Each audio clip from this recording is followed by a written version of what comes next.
There are few locations in the former Soviet bloc as well preserved as the medieval centre of Tallinn. Even the Soviet authorities cared for the old part of the Estonian capital. They wanted it to be a model of preservation as good as any in the West.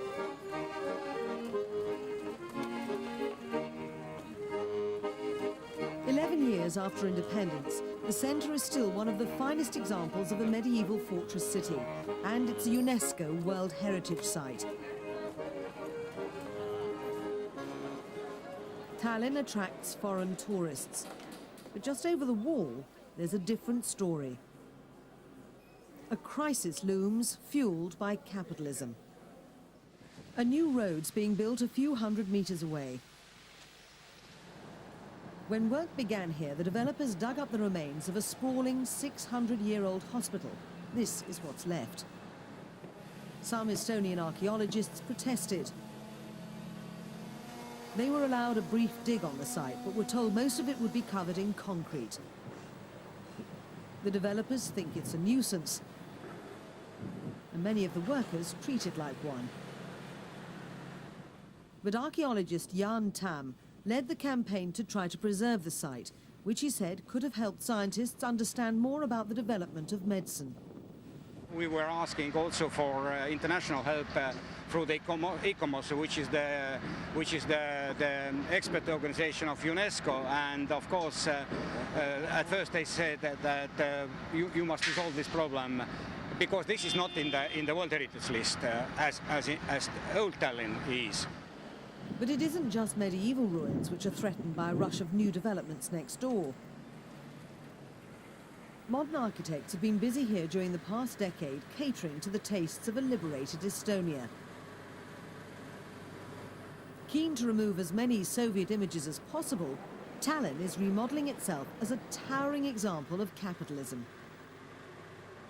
But in the process, development takes precedence over conservation in many city areas. Wooden areas, which is most valuable heritage part of Tallinn, because the Tallinn was not only the stone city, but most of Tallinn was built from wood. And these are in the same situation as we are seeing here. And I don't know what is the solution, because we are not able to list every house in the wooden areas. Construction where old wooden houses once stood is easy to find around Tallinn, encouraged by a booming economy. Unique architecture systematically destroyed. Tallinn was once surrounded by lush forests, and the trees provided building material. These are some of Europe's biggest wooden buildings, and they've survived many trials, including heavy bombing during the Second World War. But communism brought its own architects. Russians transformed the urban landscape. This included introducing cheap prefabricated apartment buildings. A few pockets of wooden houses still stand after 100 years or more, but most are simply waiting for the bulldozers, which angers heritage officials. On this plot there were some nice wooden buildings, one of them a schoolhouse that was even listed, but the owners who really had in mind a big monster house, a high-rise building, they said that the timber had some fungi in it, and that they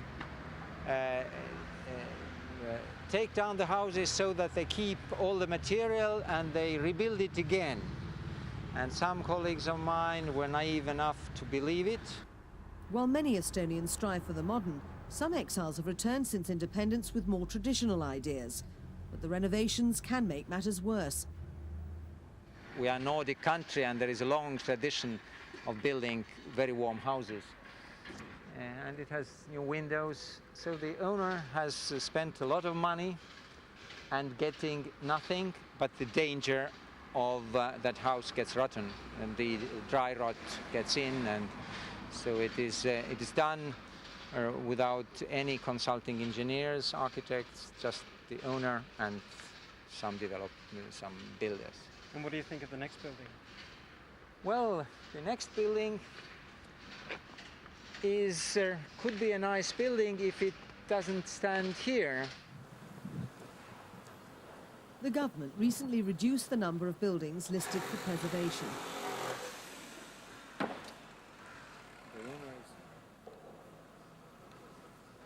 Jaan Sotter says he's frustrated that developers often get away with ignoring preservation orders. We are not professional enough. It doesn't. This is quite a problem in Eastern Europe, that we know the history of art, we know engineering, but we don't know enough about public administration. And of course, we cannot even learn it from our Western colleagues, because our society is different and our society is in constant movement. There are plenty of buildings in the Estonian countryside also worth preserving.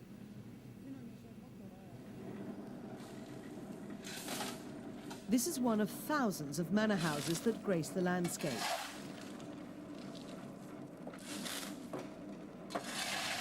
The facade has been restored, but it's different inside. Hundreds of years of interior decor was gutted by the Russians. The buildings were seen as too decadent.